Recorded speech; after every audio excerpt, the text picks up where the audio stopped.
स्वतंत्रता अधिनियम द्वारा परिवर्तन। संविधान सभा से खुद को अलग रखने वाली देशी रियासतों के प्रतिनिधि धीरे धीरे इसमें शामिल होने लगे। 28 अप्रैल 1947 को 6 राज्यों के प्रतिनिधि सभा के सदस्य बन चुके थे।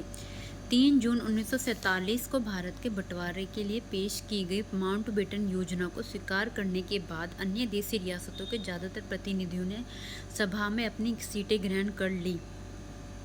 भारतीय हिस्से की मुस्लिम लीग के सदस्य भी सभा में शामिल हो गए। भारतीय स्वतंत्रता अधिनियम 1947 ने सभा की स्थिति में निम्न 3 परिवर्तन किए। सभा को पूरी तरीके से संप्रभु निकाय बनाया गया, जो स्वेच्छा से कोई भी संविधान बना सकती थी। इस अधिनियम ने सभा को ब्रिटिश संसद के द्वारा भारत के संबंध में बनाए गए किसी भी कानून को समाप्त करने या बदलने का अधिकार दिया। सभा की स्थिति जो थी, इसमें 3 परिवर्तन किए गए। मतलब कि सभा को पूरी तरीके से संप्रभु निकाय बनाया गया, जो स्वेच्छा से कोई भी संविधान बना सकती थी। और इस अधिनियम के द्वारा इस सभा को ब्रिटिश संसद के द्वारा भारत के संबंध में जो बनाए गए किसी भी कानून को समाप्त करने या बदलने का अधिकार दे दिया गया, जिसमें कि अभी तक सारे डिसीजन सिर्फ ब्रिटिश सरकार ही लिया करती थी। संविधान सभा एक विधायिका भी बन गई। दूसरे शब्दों में कहा जाए तो सभा को 2 अलग अलग काम सौंपे गए। इनमें से एक था स्वतंत्र भारत के लिए संविधान बनाना और दूसरा था देश के लिए एक आम कानून लागू करना। इन दोनों कार्यों को अलग अलग दिन करना था। इस प्रकार संविधान सभा भारत की पहली संसद बनी। जब भी सभा की बैठक संविधान सभा के रूप में होती, इसकी अध्यक्षता डॉक्टर राजेंद्र प्रसाद करते और जब बैठक बतौर विधायिका होती तो इसकी अध्यक्षता जीवी मावलंकर करते थे। मतलब कि सभा अगर नॉर्मल रूप में हो रही है तो इसकी अध्यक्ष डॉक्टर राजेंद्र प्रसाद करते, लेकिन अगर इसकी जो बैठक है वो विधायिका के तौर पर होती तो इसकी अध्यक्षता जीवी मावलंकर करते थे। संविधान सभा 26 नवंबर 1949 तक इन दोनों रूपों में ही कार्य करती रही। इस समय तक संविधान निर्माण का कार्य पूरा हो चुका था। मुस्लिम लीग के सदस्य पाकिस्तान में शामिल हो चुके क्षेत्रों से संबंध भारतीय संविधान सभा से अलग हो गए। इसकी वजह से 1946 में माउंटबेटन योजना के तहत तय की गई सदस्यों की टोटल संख्या 389 सीटों की बजाय 299 तक आ गिरी।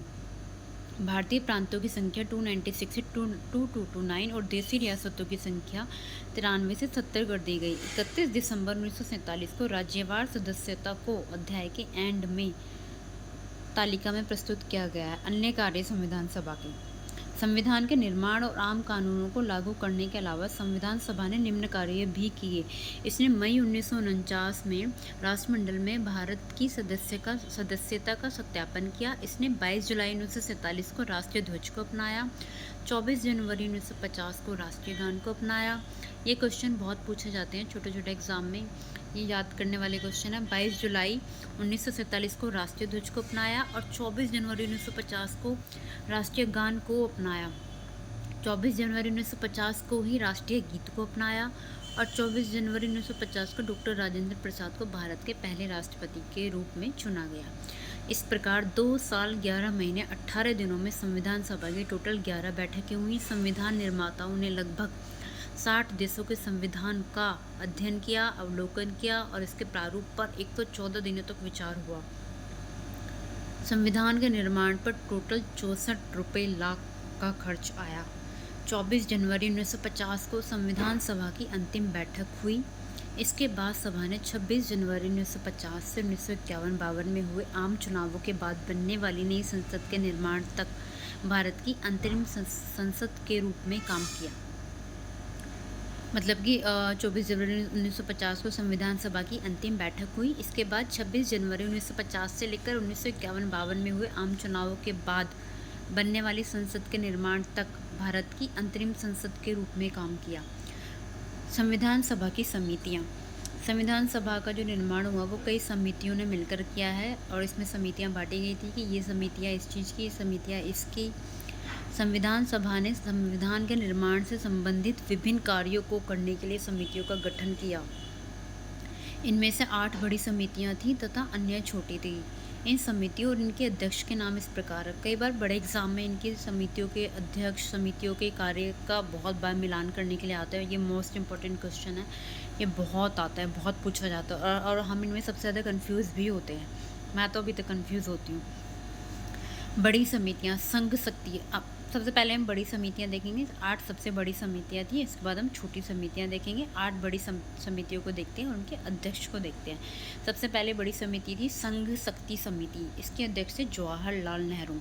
और संघीय संविधान समिति, इसके अध्यक्ष भी थे जवाहरलाल नेहरू। इस प्रकार हम इसको ऐसे याद कर सकते हैं कि 2 समितियां थी जिनके जवाहरलाल नेहरू ही अध्यक्ष थे, संघ शक्ति और संघीय संविधान, संघ शक्ति और संघीय संविधान, संघ शक्ति और संघीय संविधान। संघ से दोनों रिलेटेड है, तो इसे अच्छे से याद मेमोराइज किया जा सकता है। संघ और संघीय, संघ शक्ति संघीय संविधान, संघ शक्ति संघीय संविधान।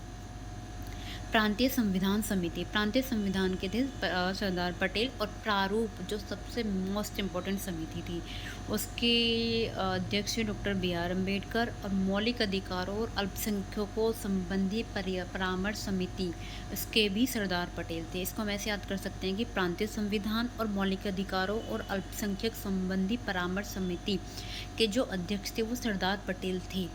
प्रांतीय संविधान और मौलिक अधिकारों, प्रांतीय संविधान मौलिक अधिकारों से रिलेटेड सरदार पटेल, और प्रारूप समिति के डॉक्टर बी.आर. अम्बेडकर। इस समिति की भी 2 समितियां थी, मौलिक अधिकारों की और अल्पसंख्यकों की। मौलिक अधिकारों की उप समिति के अध्यक्ष थे जे.बी. कृपलानी, और अल्पसंख्यक के अध्यक्ष थे एच.सी. मुखर्जी। मैं एक बार फिर से मेमोराइज करवा देती हूँ। संघ शक्ति और संघीय संविधान के जवाहरलाल नेहरू, संघ और संघीय से हम अच्छे से